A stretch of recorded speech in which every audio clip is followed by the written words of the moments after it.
I believe in the absolute and unlimited liberty of reading. I believe in wandering through the stacks and picking out the first thing that strikes me. I believe in choosing books based on the dust jacket. I believe in reading books because others dislike them or find them dangerous. I believe in choosing the hardest book imaginable. I believe in reading up on what others have to say about this difficult book and then making up my own mind. Part of this has to do with Mr. Buxton, who taught me Shakespeare in 10th grade. We were reading Macbeth.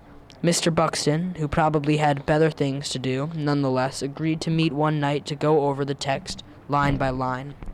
The first thing he did was point out the repetition of motifs, for example, the reversals of things. Fair is foul, and foul is fair. Then there was the unsexing of Lady Macbeth, and the association in the play of masculinity with violence. What Mr. Buxton didn't tell me was what the play meant. He left the conclusions to me. The situation was much the same with my religious studies teacher in 11th grade, Mr. Flanders, who encouraged me to have my own relationship with the Gospels, and perhaps he quoted Jesus of Nazareth in the process. Therefore speak I to them in parables, because they seeing see not, and hearing they hear not, neither do they understand. High school was followed by college, where I read Umbretto's Echo Role of the Reader, in which it said that the reader completes the text, that the text is never finished until it meets this voracious and engaged reader.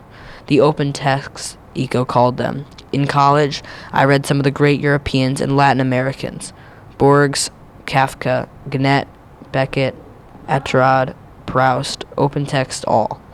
I may have not known why Kafka's Metamorphosis is about a guy who turns into a bug, but I knew that some said cockroach and others, European dung beetle.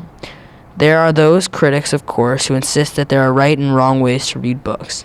No doubt they have arrived at these beliefs throughout their own adventures in the stacks, and these are important questions for philosophers of every stripe.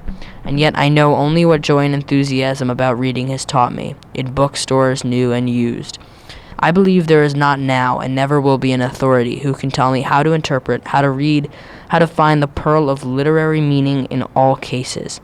Nietzsche says, supposing truth is a woman, what then? Supposing that truth is not hard, fast, masculine, simple, direct. You could spend a lifetime thinking about this sentence and making it your own in just this way.